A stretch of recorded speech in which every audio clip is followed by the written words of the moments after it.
"Get that mutt away from me." The shout cut through the Friday night noise just a second before the thud. The whole bar flinched as Rusty's yelp tore through the air.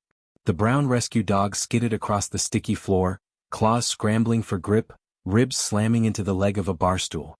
A half-finished beer toppled and shattered beside his head. Behind the counter, Luke's hand froze halfway to the tap. For a split second his brain registered only fragments. Rusty's wide amber eyes, the tremor in the dog's hind leg, the thick smell of spilled beer. Then something old and trained clicked on inside him, hard, cold, automatic.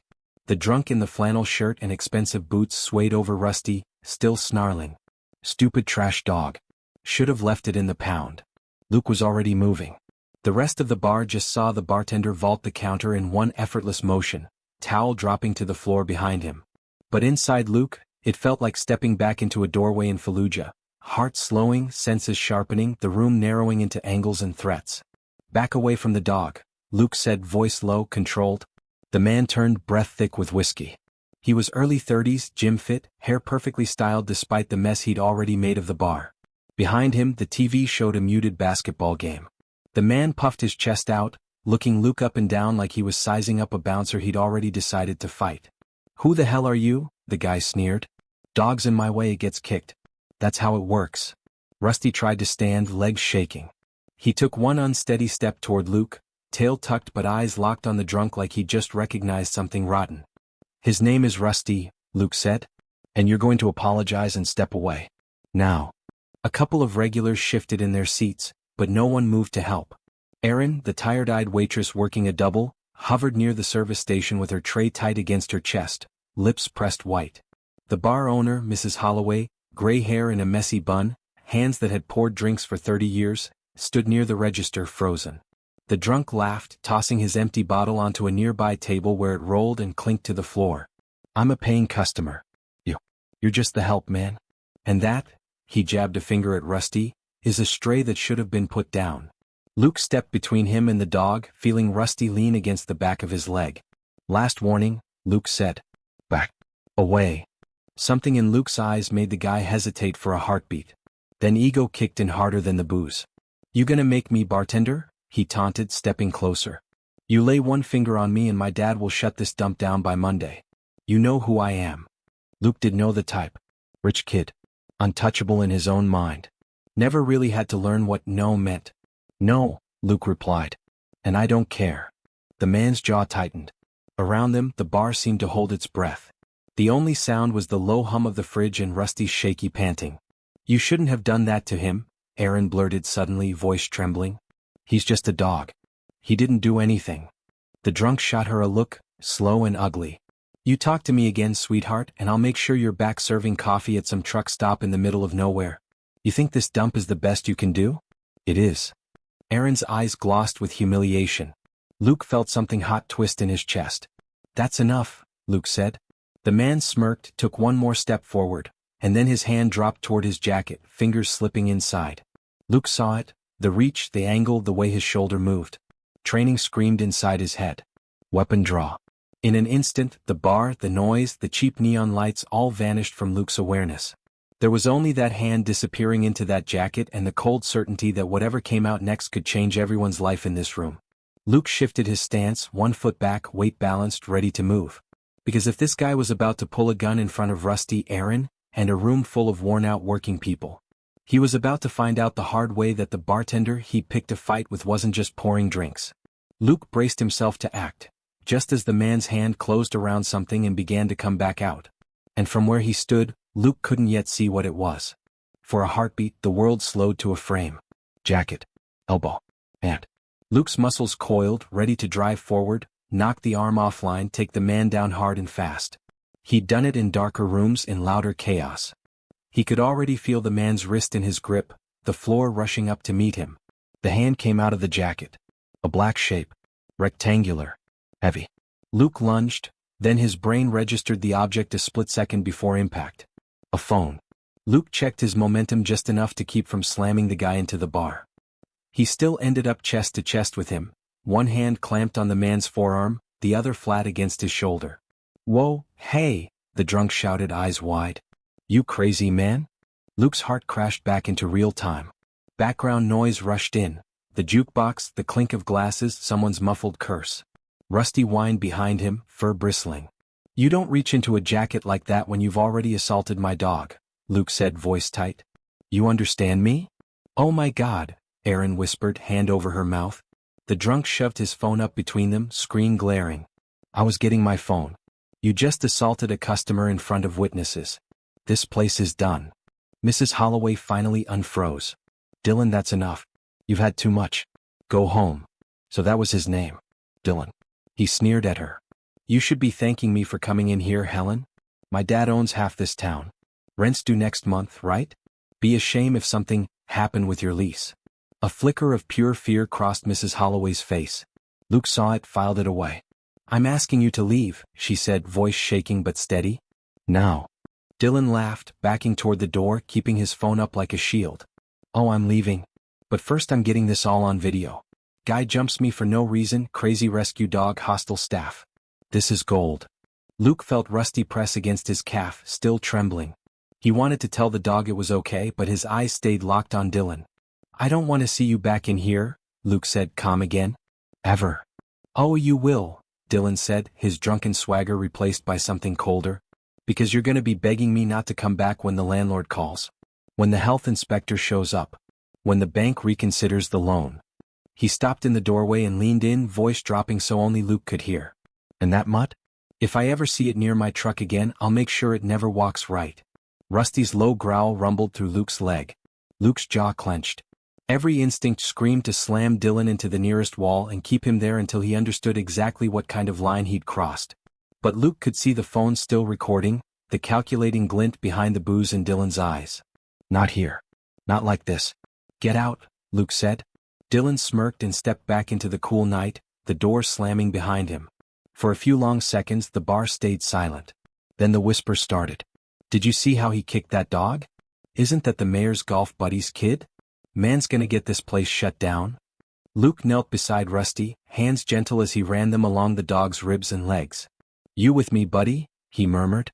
Rusty licked his wrist, tail giving a weak thump, but flinched when someone dropped a glass at the far end of the bar. The sound was too much like that first shattering bottle. "He okay?" Erin asked softly, crouching down across from Luke. Up close, he could see the dark circles under her eyes, the cheap sneakers held together with tape, the edge of panic still in her breathing. "He'll be sore," Luke said. "But he'll be okay." Mrs. Holloway rubbed her temples. "Oh, I can't lose this place. It's all I've got since my Henry passed. If Dylan's daddy decides to make a thing out of this." Luke looked up at her. "Let me deal with him." She frowned. "You're a bartender, honey, not a superhero." Luke hesitated. There it was again, the fork in the road that kept coming up since he'd taken this job. Stay quiet, keep his head down, or admit who he really was and bring a whole different kind of storm to their doorstep. His phone buzzed in his pocket. He pulled it out and glanced at the screen, expecting a spam text. Instead, he saw the name he'd been avoiding for weeks. "Commander Harris. Need to talk. Something about a local contractor. Might tie into your leave. Call me when you close." Local contractor. Luke's gaze slid to the front windows, where Dylan's truck sat under the street lamp like a threat. The name stenciled on the side of the shiny lifted vehicle sent a chill through him. Holloway Construction Partners, the logo read. Owned by Dylan's dad. The same company Harris had just mentioned. Luke's fingers tightened around the phone. Whatever was going on with Dylan tonight, it was bigger than a drunk guy and a kicked dog. Rusty suddenly jerked his head toward the back door, ears pricked, a low growl rising in his throat. Erin straightened, frowning. "What is it, boy?" Rusty stepped away from Luke, nose high, body tense. The smell of rain drifted in from the alley. Then, faint but clear, they all heard it. Something metallic scraping outside, near the gas meter behind the bar. Rusty's growl deepened. Luke stood slowly, every nerve on edge. Because if Dylan hadn't gone home, someone might already be setting up the next move. Right behind the thin wall that kept a tired widow's last source of income from going up in flames. If you want to know how this story ends, subscribe to the channel and don't miss the next chapters. Luke pushed open the back door with his shoulder, one hand unconsciously patting his pocket for a sidearm that wasn't there. Old habits died hard, so did the ghost of his duty belt. Cold air spilled into the narrow hallway, carrying the smell of wet asphalt and old grease. Rusty slipped past his leg, low to the ground but eager, tail stiff, nose working overtime. "Luke, be careful," Mrs. Holloway called from the bar. Her voice sounded smaller with the door open. "I've got him," Luke replied, more for her than himself. The alley behind Holloway's bar was a rectangle of damp concrete, trash cans lined against the brick, one flickering security light throwing more shadow than comfort. The sound had stopped, but the feeling hadn't, the prickling knowledge that they weren't alone. "Rusty heel," Luke murmured. The dog pressed close to his leg, but his head was turned, eyes locked on the gas meter bolted to the side wall. For a second Luke saw nothing out of place. Then he saw the rag. A scrap of cloth hung loosely over the pipe, darker at one end, like it had been dipped in something. The metal cap on one valve looked slightly scuffed. Recently handled. Luke's mind jumped through possibilities, none of them good. His training filled in the worst-case scenarios faster than he could push them away. "You're not a soldier anymore," he told himself under his breath. "You're a bartender checking your gas line. That's it." He still approached like he expected incoming fire. The rag smelled like gasoline. Rusty sneezed and backed up, clearly unhappy. His lip curled, not at the rag itself, but at the invisible memory of whoever had left it there. Luke scanned the alley, eyes tracing the path to the street. Fresh tire tracks cut through the shining wet pavement, stopping right by the dumpster. Too clean, too recent. Dylan's truck. He'd backed up right here. Luke's phone buzzed again. Another text from Harris. "We have an ongoing investigation into Holloway Construction. Corruption, kickbacks, threats. Possible ties to sabotage and arson. Recognize the name?" Luke stared at the message, then at the rag soaked with gas. "Yeah," he thought grimly. "I recognize the name." He snapped a quick photo, careful not to touch anything, then gently lifted Rusty and moved him farther from the meter. "Back inside," he said. Rusty didn't argue. The dog kept glancing over his shoulder as they went through the door, like he was making sure the danger stayed behind them. Inside the bar was quieter. Some of the regulars had filtered out, muttering to each other. Erin was wiping down tables with the ferocity of someone trying not to think about something too scary to name. "Well?" she demanded when she saw Luke's face. Luke considered lying, telling her it was nothing. But she'd already had one man try to hurt the dog she fed table scraps to every night. She'd seen the look on Dylan's face. "Someone was messing with the gas line," Luke said. "Left a gasoline-soaked rag." Erin's hand flew to her chest. "Oh my God. You think he?" "I think a drunk guy who feels untouchable made a threat and then wandered out back," Luke said carefully. "But I'm not about to let this place become a pile of ashes to find out which part of that sentence matters more." Mrs. Holloway sank onto a bar stool. "We can't call the police," she whispered. "Dylan's daddy plays golf with the chief. They'll just say we're picking on the poor boy." Luke's jaw flexed. He knew that tone, people who'd learned the hard way that sometimes the system wasn't built for them. "Maybe," Luke said. "Or maybe we give them a chance to do the right thing. Either way we document everything." Erin nodded quickly. "I filmed some of it. When he kicked Rusty. I didn't even think, I just hit record. I was shaking so bad the video's probably awful." Luke's eyes met hers. "Send it to me." She blinked. "Why?" "Because I know someone who might be interested in a pattern of behavior," he said. "Not just one bad night." He forwarded the gas meter photo and Erin's video to Commander Harris with a short message. "Think your case just walked into my bar." A reply came back almost instantly. "Call me. Now." Luke looked around the bar. The smudged mirror, the old photos, the stack of unpaid invoices he'd seen on the back office desk. Mrs. Holloway watching him with fearful eyes. Erin standing by Rusty like a bodyguard twice her size.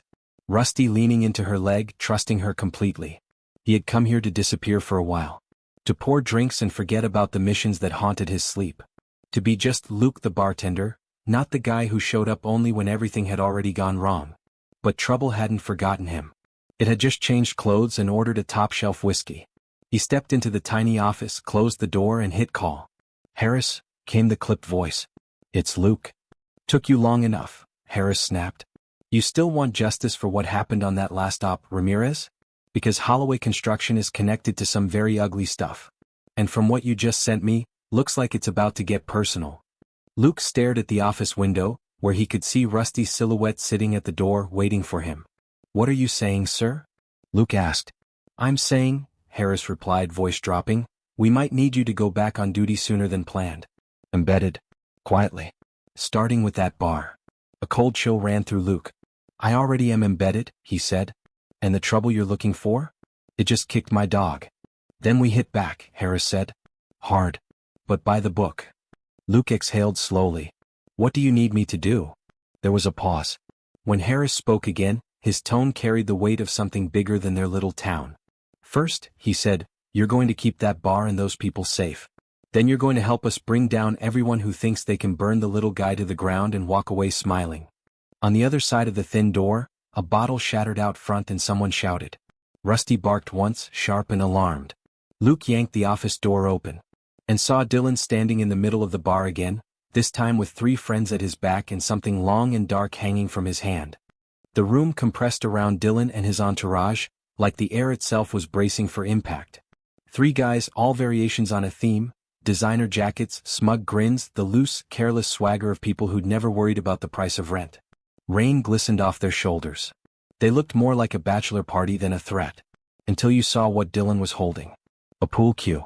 Luke's adrenaline dropped half an inch, then spiked again when Dylan dragged the cue along the floor, the tip clicking across each tile like a countdown. Round 2, Dylan announced, voice too loud for the half-empty bar. Heard somebody had a problem with my attitude. Aaron's eyes flew to Luke. Mrs. Holloway gripped the edge of the bar so hard her knuckles whitened. We're closed, Luke said. Dylan laughed. Funny, I don't see a closed sign. Rusty positioned himself between Dylan and Aaron, hackles up, a low growl vibrating through his chest. Dylan's gaze flicked down to the dog and his lips curled. Should have limped off home by now, he said. Guess you didn't kick him hard enough the first time. One of his friends snickered. Man, you and dogs. Luke moved around the bar, every step measured. You were told not to come back. Yeah, and my dad was told not to bid on certain city contracts, Dylan replied casually. Yet here we all are, doing things people told us not to do. He twirled the cue lazily, letting the tip brush against Rusty's flank. Rusty flinched but held his ground, growl rising. Don't, Luke said quietly. Dylan's eyes snapped up. What this? He gave the cue a tiny push.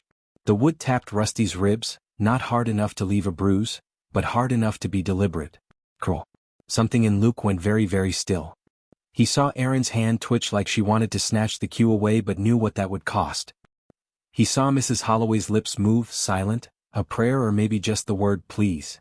He saw Rusty, this scrap of a dog who'd survived being tied behind a grocery store in January, who still jumped at the sound of slamming doors, standing his ground in front of the people he'd chosen as his family.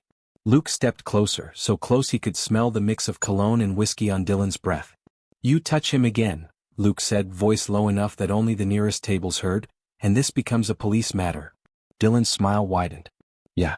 You gonna call your little buddies down at the station? Ask them to take my statement? Because from where I'm standing you're the one who grabbed me earlier. I got it all on video, man. My lawyer's gonna love you. He leaned in, his tone turning poisonous. You're nobody.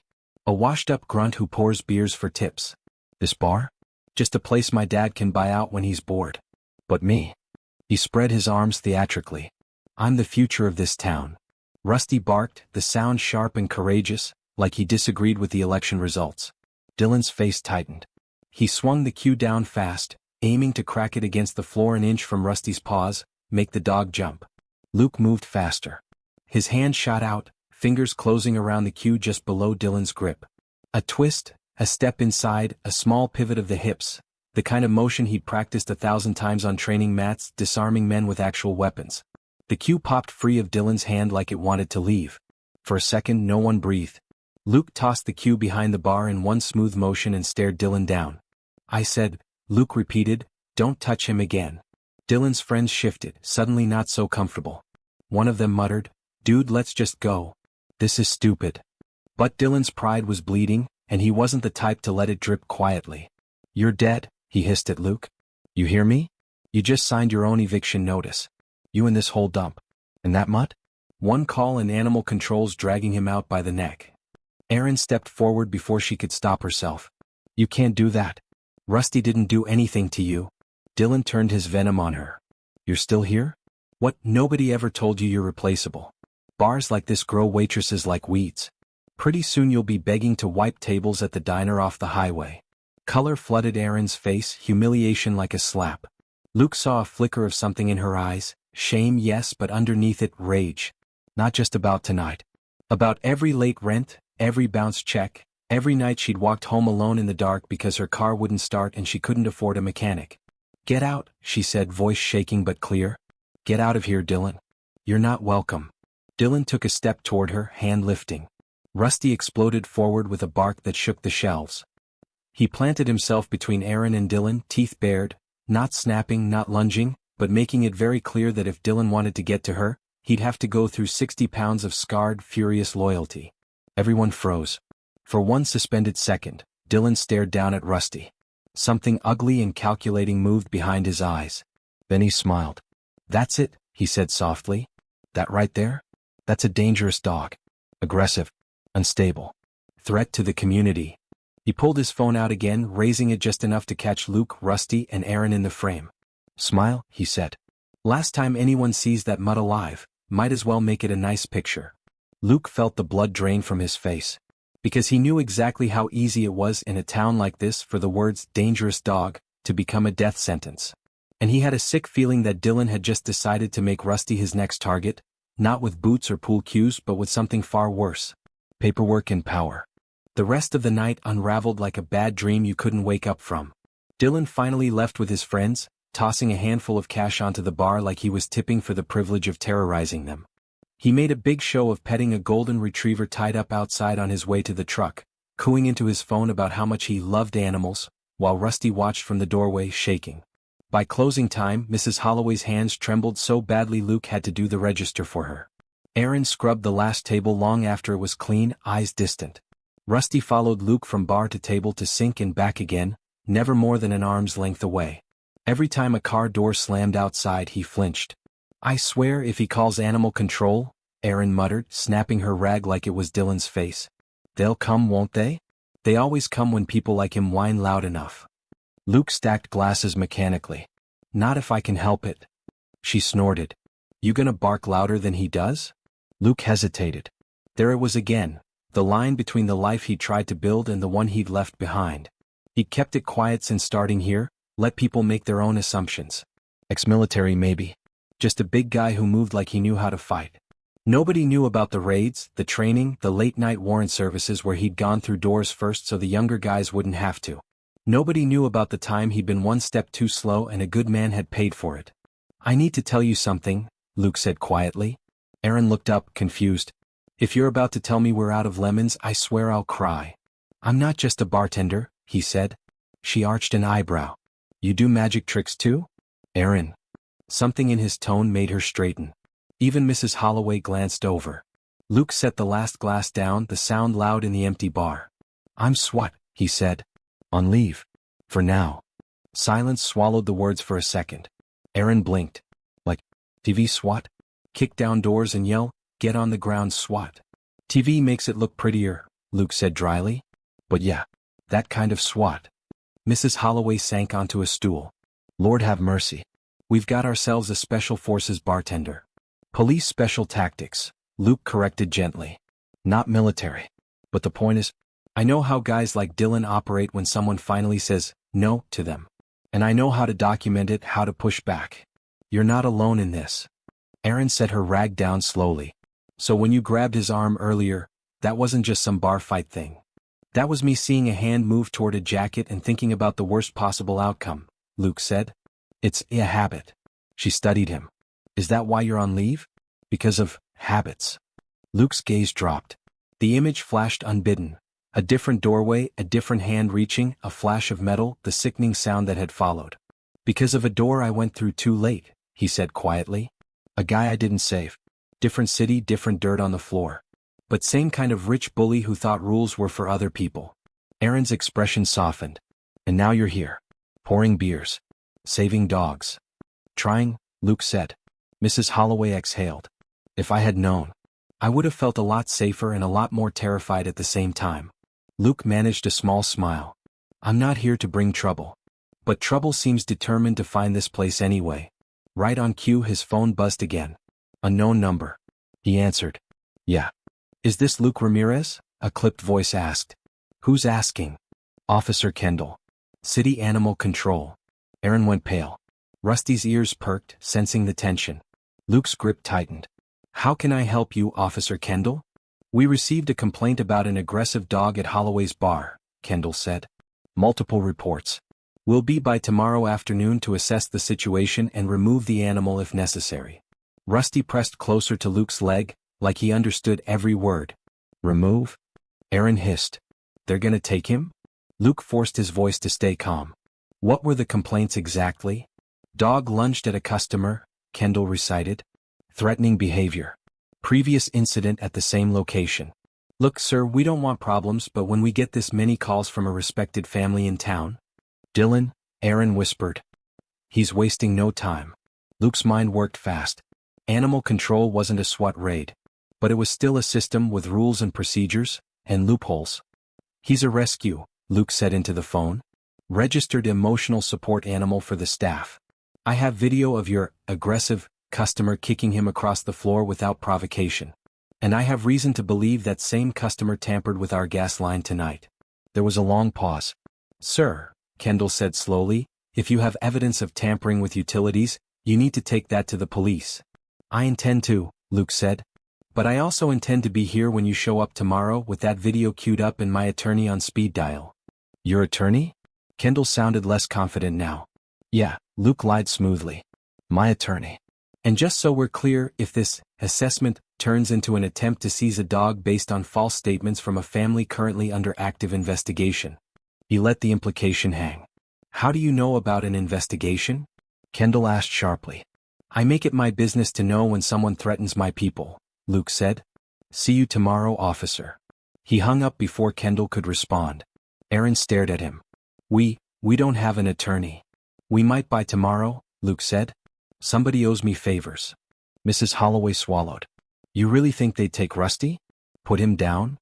Luke looked at Rusty, at the chewed collar, the notched ear, the eyes that still searched every room for exits. Yes, he said honestly. If we let them. If we act like this is just about a dog and not about control. Erin knelt and buried her face in Rusty's fur. I'm not losing him, she whispered. He sleeps by my feet on break. He knows when I'm about to cry before I do. He's family. Luke's chest ached. He'd lost people he couldn't get back. He was not about to stand by and watch some entitled bully take a dog from a woman who had so little else. He grabbed his jacket and keys. Where are you going? Aaron asked, alarmed. To start making this messy for Dylan, Luke said.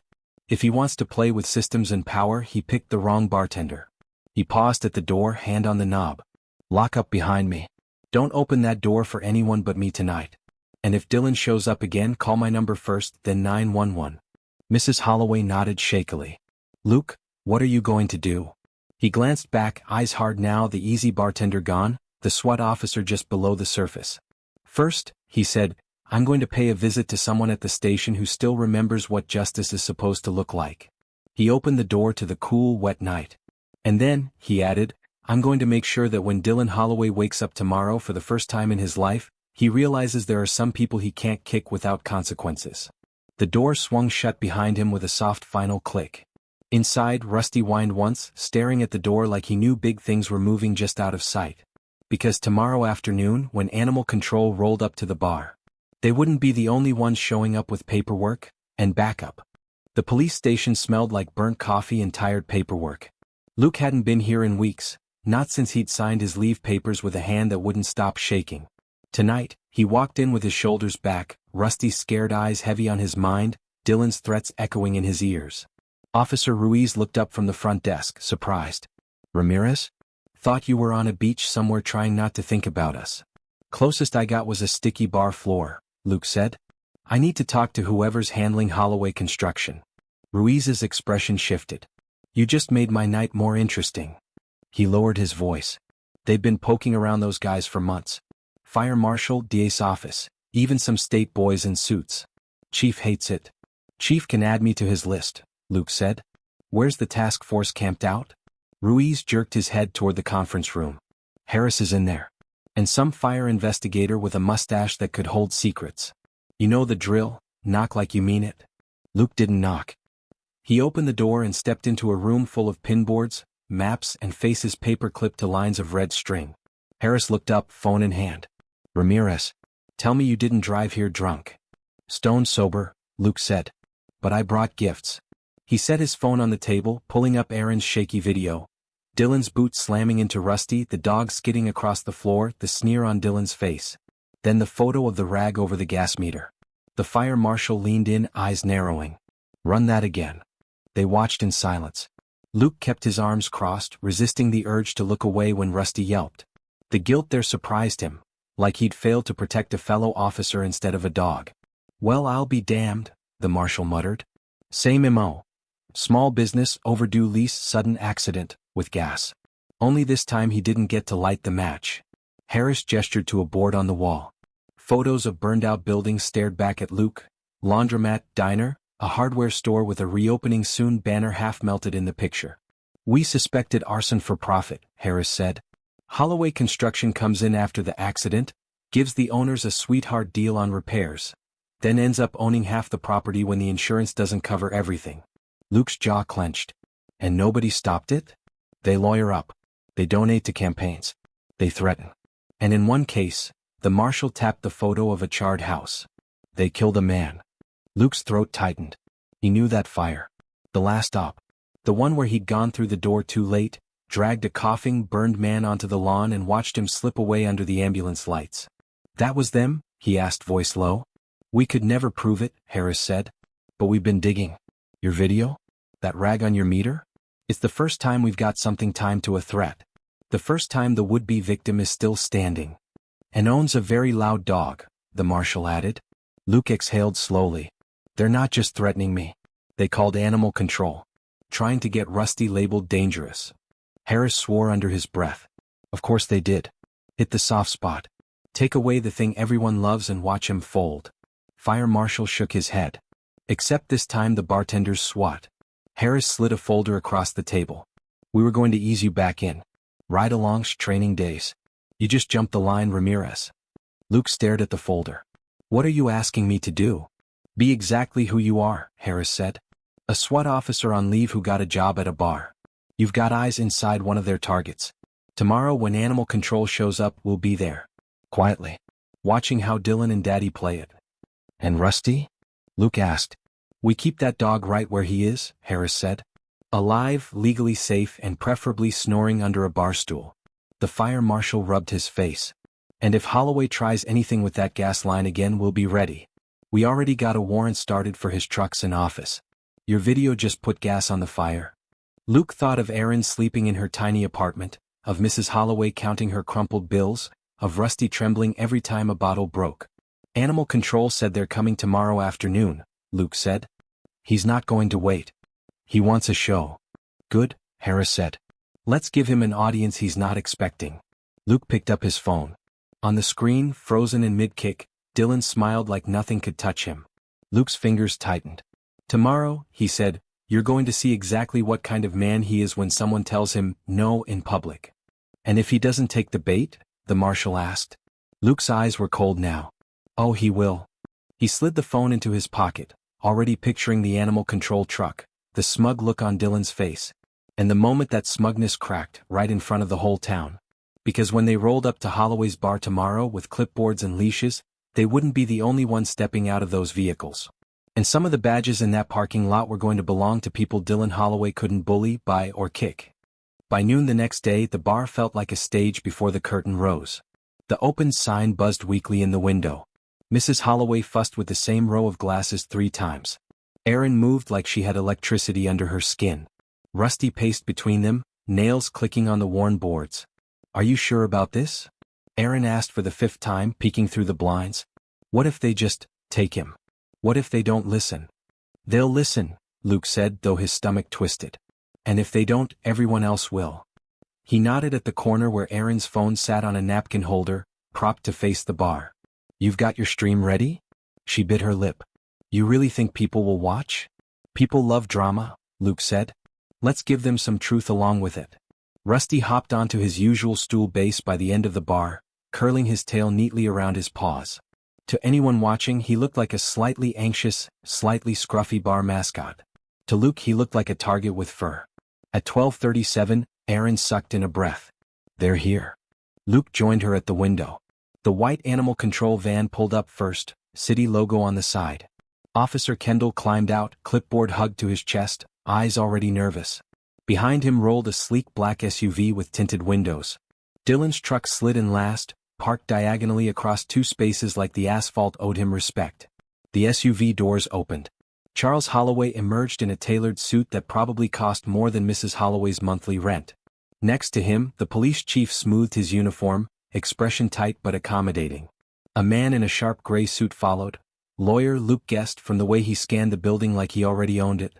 Luke's phone buzzed in his pocket, a short text from Harris. "We're here. Back lot. Cameras rolling." He typed back without looking. "Understood."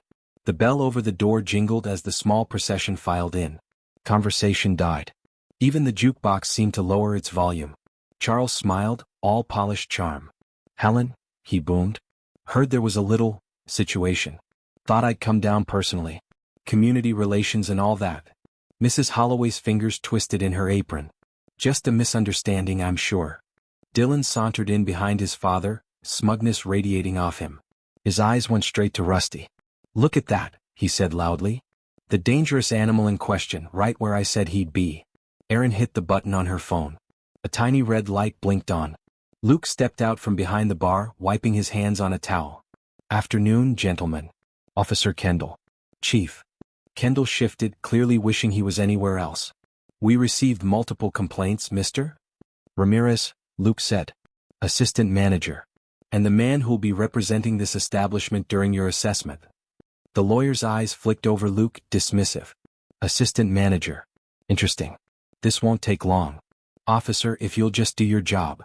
Kendall cleared his throat. "We need to observe the dog's behavior, check any history of incidents and if I hand him over now, you don't have to make a big fuss," Dylan cut in.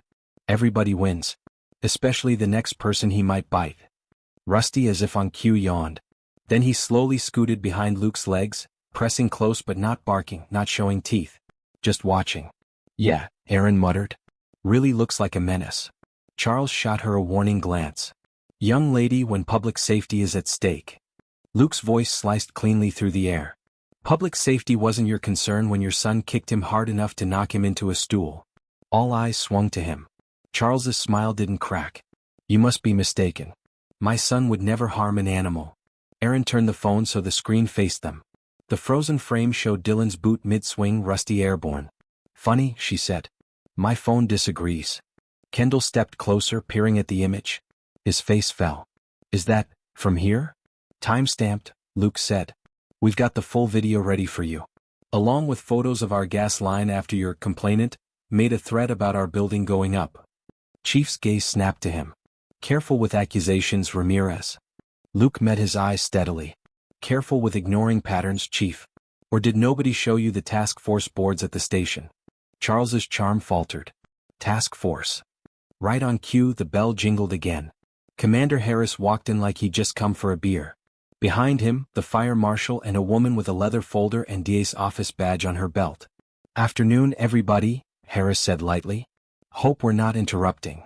The temperature in the room dropped 10 degrees. Rusty's ears perked. He wagged his tail once, sensing something shift. The DA investigator stepped forward. "Mr. Holloway.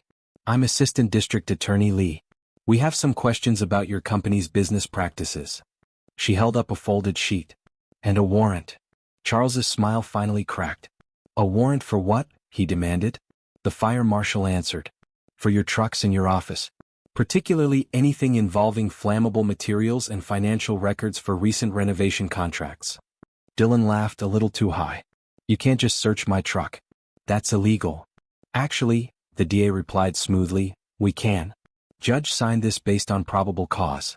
Including new evidence from last night at this very establishment." Rusty suddenly stiffened, eyes snapping toward the window. He barked twice, sharp and insistent, not at the people inside, but at the parking lot. Harris glanced at Luke, then at the door.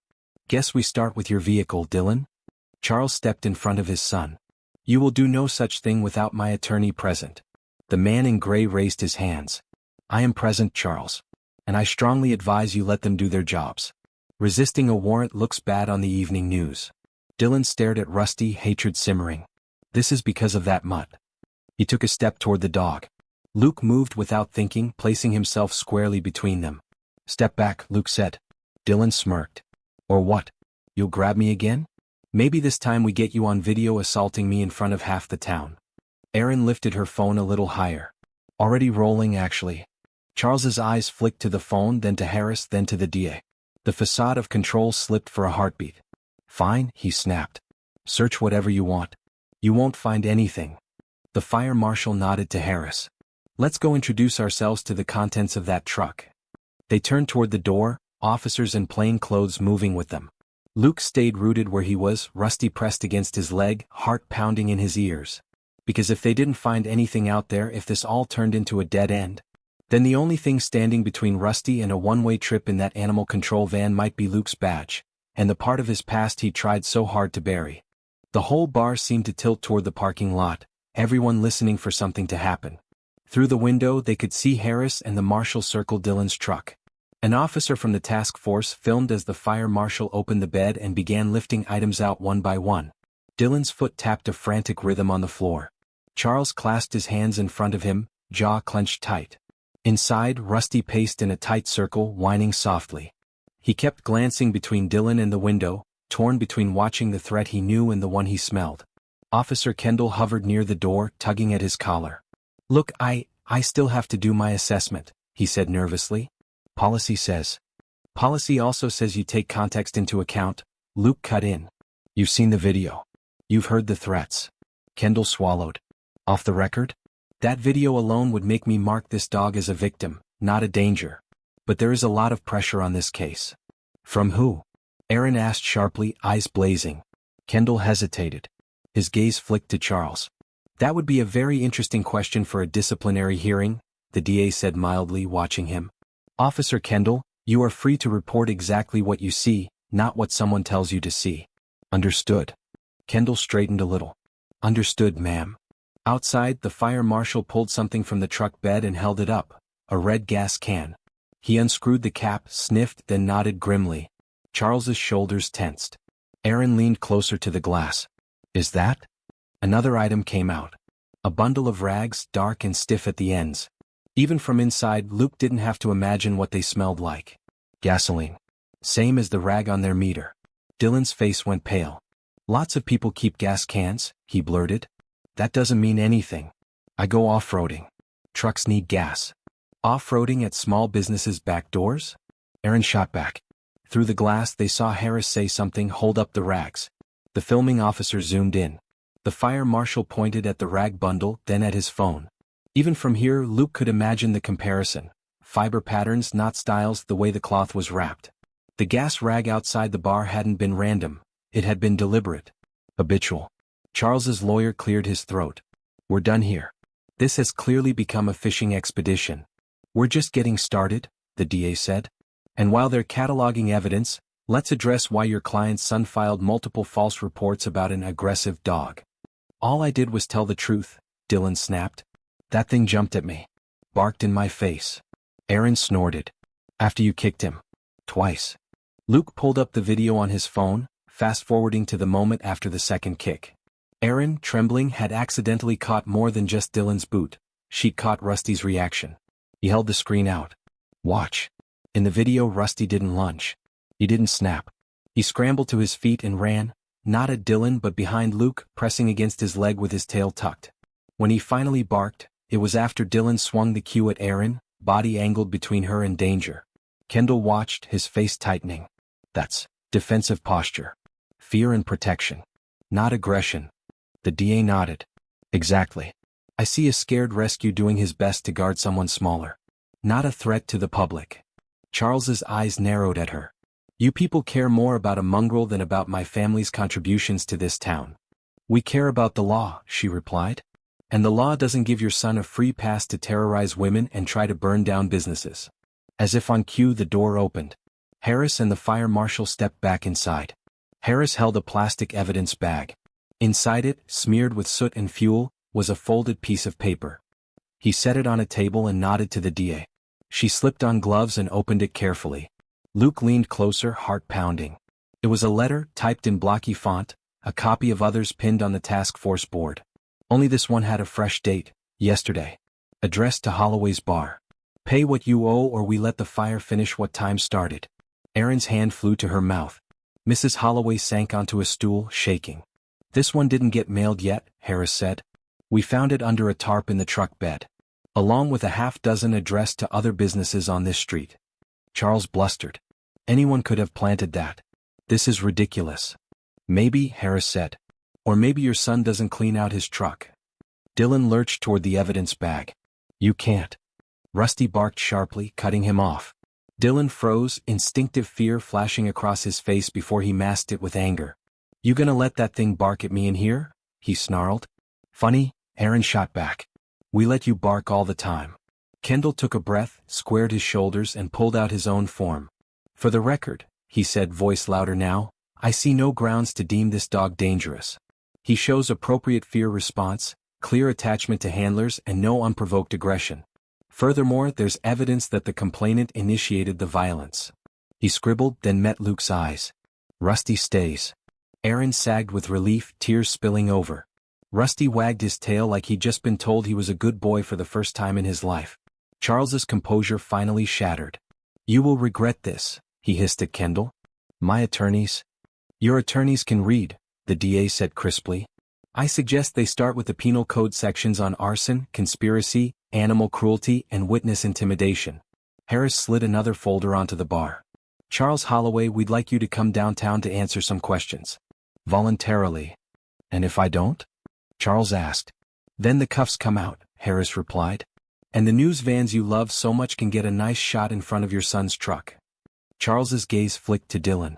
For a moment, Luke saw panic, real human panic, behind the arrogance. Then Charles straightened his tie. Fine. We'll cooperate. This is all a misunderstanding anyway. He turned toward the door. Dylan didn't move. He stared at Rusty, at Luke, at Aaron. His face twisted. This isn't over, he said softly. You think you've won because of some dog in a sad little bar? You have no idea who you're dealing with. Luke stepped forward, voice like steel. Funny, he said. I was about to say the same to you. Dylan's hand twitched toward his jacket. Old instincts roared to life in Luke's blood. He shifted his weight, center of gravity dropping, every muscle ready. Because this time, if a weapon came out of that jacket, he wasn't going to be a fraction of a second too late. Not again. Time snapped into a tunnel of details. Dylan's fingers hooked inside his jacket, knuckles white. Aaron gasped. Rusty barked, planting himself between Luke and the threat like he'd been trained for it his whole life. Hands where I can see them. Harris barked, half drawing his own weapon. Dylan froze, then slowly pulled his hand out. Empty. He laughed, high and shaky. Relax, heroes. Just grabbing my keys. Luke's heart slammed against his ribs. Rusty's hackles stayed up even after Dylan waggled the keys at them with fake innocence. You're done playing pretend for today, the DA said coldly. Go with your father, Mr. Holloway. We'll be in touch through your counsel. Dylan smirked at Luke. You won't see me coming next time. Harris stepped closer.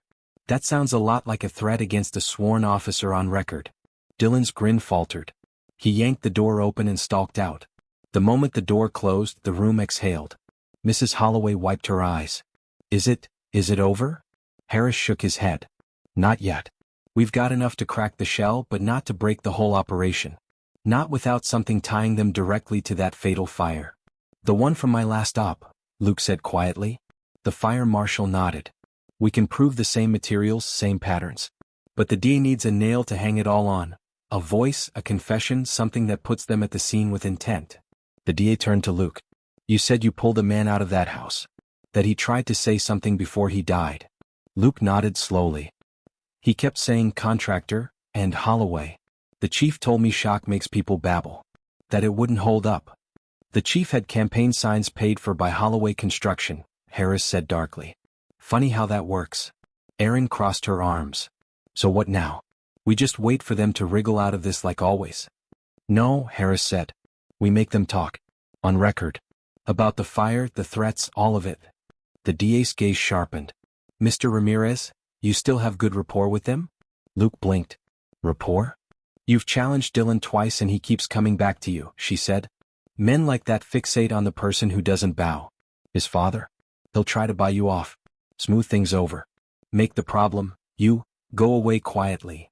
Harris slid a small device across the bar. A black recording unit, slim and cold. We were going to use this on a commercial landlord downtown. Now I'm thinking you'd make a better candidate.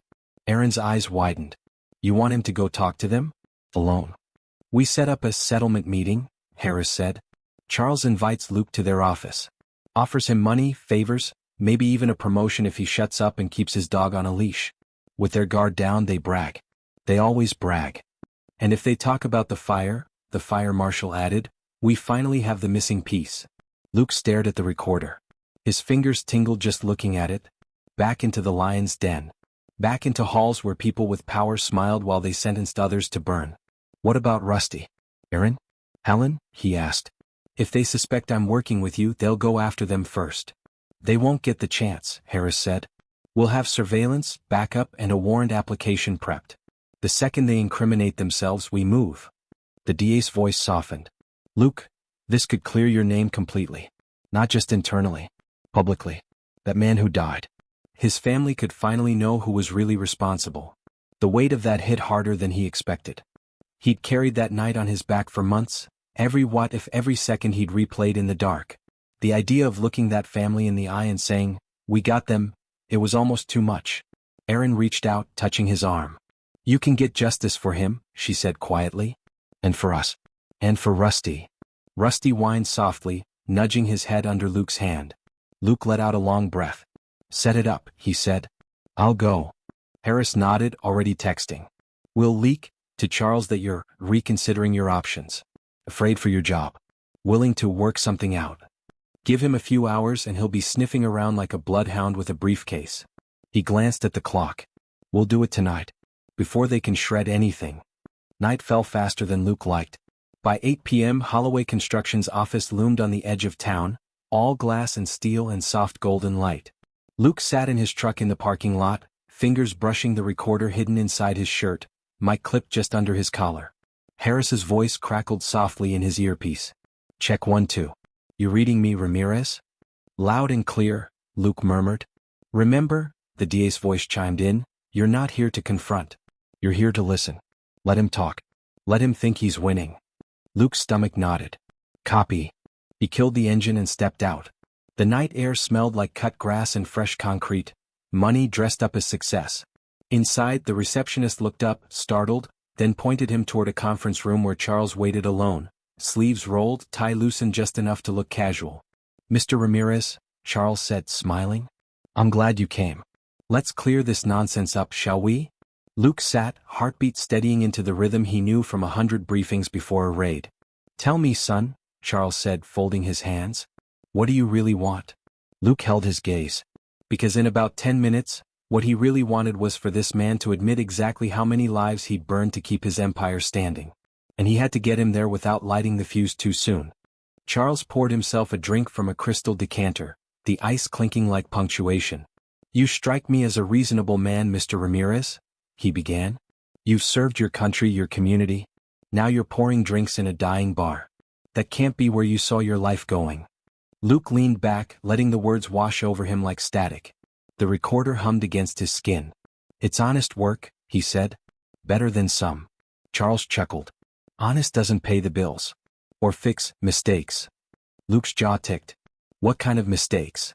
The kind where a call goes sideways, Charles said smoothly. Where someone doesn't make it out of a building. Where blame gets messy. Luke's pulse spiked. You talking about my last op? Charles sipped his drink, eyes glittering. Small town, big gossip. Word is you took that pretty hard. But between you and me, he leaned forward. That fire was a tragedy waiting to happen. Old wiring, careless tenants. Could have gone up any time. Luke swallowed the acid on his tongue. Funny. Heard rumors it was helped along. Charles's smile didn't reach his eyes. Rumors are for poor people. But even if someone had accelerated things, his fingers drummed lightly on the table. Sometimes sacrifices are made for progress. Regrettable but necessary. The recorder warmed against Luke's chest.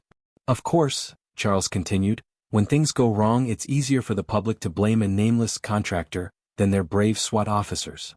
He shrugged. So we take hits, pay fines, hire lawyers. While good men like you carry guilt they don't deserve. Luke stared at him. So you're saying that fire wasn't an accident? Charles's eyes flicked to the door then back. I'm saying, certain properties needed to be freed up. Insurance is a tool. Like anything, He waved a hand dismissively. But that's old business. Let's talk about the bar. And the dog. Luke forced his knuckles to unclench. What about them? I can make your life very comfortable, Charles said. New job. Security. Make that little incident with my son disappear. In exchange, you convince Helen to sell. Quietly. Let Holloway Construction save her from bankruptcy. And that mutt? We have ways of making problematic animals vanish on paper. No mess. Luke tasted metal. You want me to help you shut them down, he said. And kill Rusty. Charles spread his hands. Harsh word, kill. We're talking about a rescue with behavioral issues. Best thing for everyone, really? Luke's vision narrowed. For a heartbeat, the room flickered. The conference table became a smoke-filled hallway, Charles's smooth voice replaced by a dying man's rasp. Contractor. Hallway. Outside the glass wall, a shadow moved in the hallway, Dylan pacing with his phone, unaware he was framed perfectly by the reflection of the red recording light on Luke's mental radar. Dad, Dylan burst in without knocking. We need to go. The DA's freezing our accounts, the board's freaking out, that cop. He stopped dead when he saw Luke. Oh, this is Rich, he sneered. You trying to buy him off? Dylan, Charles snapped. We're having a private discussion. Good, Dylan said, eyes wild. Because I'm done playing nice. That bar should have burned, Dad. You said you'd take care of it. Instead, I get humiliated by some mutt and a bartender with a hero complex. He stepped closer, jabbing a finger at Luke. You think this changes anything? People like you always end up back where you started. People like me end up in handcuffs sometimes, Luke cut in quietly. Dylan's face twisted. You think I'm scared of you? Of your little dog? I should have kicked him harder. I should have lit that rag myself and watched all of you run. The room went very still. In Luke's ear, the DA's voice whispered low and fierce, we have enough. Stall 30 seconds. Outside the office, faint but growing louder, came the thud of boots in unison. A sound Luke knew better than his own heartbeat. SWAT stack. He took a slow breath. You really want that on tape, Dylan? Saying you tried to burn us alive? Dylan's eyes darted around. You're bluffing. There's no tape. His hand flew to his belt, yanking out a gun Luke hadn't seen under the untucked shirt. Panic, rage, entitlement, all boiling into something lethal. Charles shouted, scrambling back. Dylan. The muzzle swept up, wobbling between Luke's chest and the glass wall behind him. For a heartbeat, Luke was back in that other house, watching a barrel rise too far away, too slow. Not this time. His body moved before thought, all training and muscle memory. He stepped inside the arc of the gun, one hand slamming the wrist offline just as the shot cracked. The bullet shattered the window, spraying the parking lot with glittering shards instead of blood. Rust, smoke, shouts, boots pounding down the hall. Luke twisted, bringing Dylan's arm down, thumb grinding into a nerve bundle. The gun clattered to the floor. He kicked it toward the door as it burst open. Police. Don't move. Harris, visor down, rifle up. The rest of the team behind him, a wall of Kevlar and purpose. Dylan froze under Luke's grip, face twisted. For the first time he looked less like a spoiled prince and more like what he really was. A scared, cornered bully who'd finally run out of rooms he could set on fire and walk away from. Dylan Holloway, Harris said, voice echoing in the glass and steel room, you're under arrest for attempted murder, conspiracy to commit arson, animal cruelty, and about a dozen other charges we'll enjoy listing at booking. Hands behind your back. Luke released him. The cuffs snapped on with a satisfying click. Across the table, Charles slumped into his chair, the fight draining out of him. The DA stepped in behind the SWAT line, recorder in hand, eyes blazing. Mr. Holloway, she said, you might want to call your attorney? And your board. Because as of this moment, Holloway Construction is no longer a problem for this town. Hours later, the bar felt different. The news had moved fast, outrunning even Aaron's livestream. People came in just to hug Mrs. Holloway, to scratch Rusty's ears, to clap Luke on the shoulder so hard his ribs ached pleasantly. Animal Control Officer Kendall arrived in plain clothes, a small smile on his face and a tag in his hand. Thought you might want this, he said, kneeling beside Rusty. It was a shiny new license stamped with the city seal. Rusty Holloway's Bar, Kendall read. Registered companion animal. Behavior, protective, non-aggressive. Recommended, not to be messed with. Aaron laughed through tears. Can we get that last part engraved? Luke crouched beside Rusty, rubbing his neck as Kendall clipped the tag to his collar. Rusty leaned into him, eyes half closed, finally relaxed. You did good, buddy, Luke murmured. Real good. Later, when the crowd thinned and the neon hummed softly, Luke stepped outside alone. The night air was cool, the stars bright over the cracked parking lot. He drove to the small cemetery on the hill. The grave was simple. No big monument, just a name, dates, and the words, "Beloved husband and father." Luke stood there a long time, hands in his jacket pockets. "I couldn't save you," he said quietly. "But we got the men who lit the match. It was them, not you." "Not me." His throat tightened. "I thought leaving SWAT would make the ghosts shut up. Turns out, doing the job right does that better." A breeze rustled the grass. Somewhere far off, a siren wailed, then faded. When he got back to the bar, the lights were lower. Erin was half asleep at a table, head on her arms. Mrs. Holloway counted the night's take with a smile he hadn't seen in months. Rusty snored under his favorite stool, paws twitching like he was chasing something better than memories. On the door, a new hand-lettered sign hung beneath the hours. "All are welcome. Dogs are safe here." Luke smiled, grabbed a rag and slid behind the bar. His phone buzzed. A message from Harris. "Official word tomorrow. You're cleared. Full reinstatement if you want it. Proud of you." He typed back, "I'll be there. But I'm keeping my night job." He glanced at Rusty, at Erin, at the worn wood of the bar that had become more home than any barracks. Somewhere between raids and refills, between doors kicked open and doors quietly locked at closing time, he'd found something he didn't know he was looking for. A place worth fighting for. A mutt worth protecting. People who believed that justice didn't belong only to those who could afford it. He flipped the rag over his shoulder, looked up at the last couple walking in and smiled. "What can I get you?" he asked. Because in this little corner of town, under tired neon and the watchful eyes of a brown rescue dog, the rules had finally changed. The ones who kicked down were facing consequences. And the ones who'd been stepped on could finally stand a little taller. "And you, what would you do if you saw someone kick a defenseless animal or humiliate a working person right in front of you?"